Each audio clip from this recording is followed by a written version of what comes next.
ফারহান, ফাতেমা মধু biscuit রাখলাম, কিন্তু এখন খাওয়া যাবে না। বাবা অফিস থেকে এলে সবাই একসাথে মাগরিবের নামাজের পর খাবো। উফ মা, মাত্র একটা দাও না, আমার পেটের ভেতরে ইঁদুর দৌড়াদৌড়ি করছে।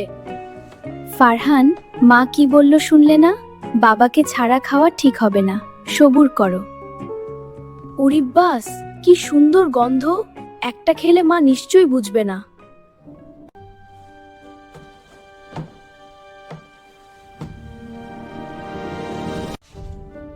ওহ, কি মজা!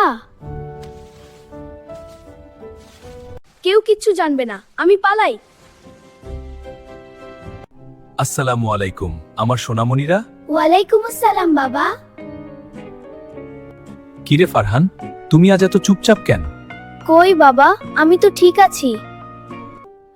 আরে, জারের বিস্কুট কমে গেল কি করে? আমি তো ভর্তি করে রেখেছিলাম। ফারহান বাবা, তুমি কি বিস্কুট খেয়েছো?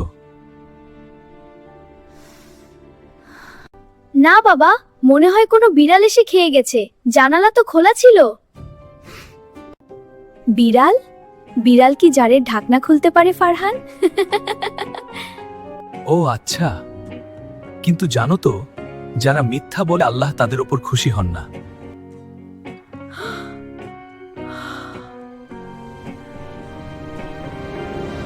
জানো ফারহান, সত্য মানুষকে মুক্তি দেয়। তুমি যদি সত্যি বলে দিতে, আমরা কেউ তোমাকে বোকা দিতাম না। আর স্মার্ট বিড়ালটা সোফার নিচে কতগুলো গুঁড়ো ফেলে গেছে দেখো তো। বাবা মা আমাকে মাফ করে দাও, আমিই খেয়েছি, লোভে পড়ে খেয়ে ফেলেছি। আলহামদুলিল্লাহ, তুমি যে সত্যিটা স্বীকার করেছে এতেই আমি খুশি। আল্লাহ তোমাকে মাফ করে দেবেন ইনশাআল্লাহ। কিন্তু বাবা, আমার ভাগের বিস্কুট তো ও খেয়ে ফেলেছে। সরি আপু, আমি আমার জমানো টাকা দিয়ে তোমাকে কালকে চিপস কিনে দেব। ঠিক আছে, এখন সবাই মিলে ভাগ করে খাই। দেখলে বন্ধুরা, মিথ্যা বলে আমি কত ভয় পাচ্ছিলাম, সত্যি বলার পর একা লাগছে। তোমরাও কখনো মিথ্যা বলবে না, ঠিক আছে?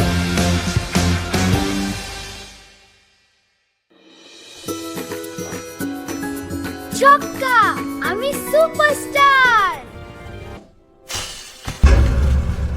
ইয়া আল্লাহ, এটা কি হলো? বাবার প্রিয় মগটা ভেঙে গেল।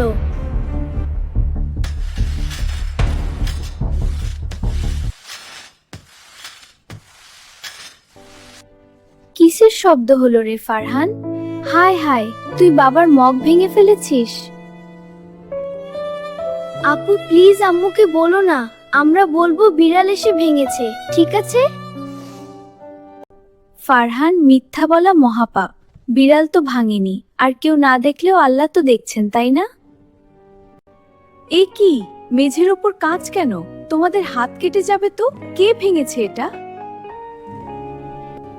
ফারহান, তুমি কি কিছু জানো? বাবা, আমি খেলছিলাম, তখন ভুল করে বল লেগে ভেঙে গেছে। আমি ইচ্ছে করে ভাঙিনি, সত্যি বললাম, আমাকে মাফ করে দাও। মাশাআল্লাহ, আমার ছেলে আজ অনেক বড় একটা কাজ করেছে। মগ ভেঙেছে, কষ্ট পেয়েছি, কিন্তু তুমি মিথ্যা বলনি, তাতে বেশি খুশি হয়েছি। সততা কোটি টাকা দিয়েও কেনা যায় না। আজ ফারহানের জন্য স্পেশাল নাস্তা হবে। দেখলে তো, সত্য বলার আনন্দই আলাদা।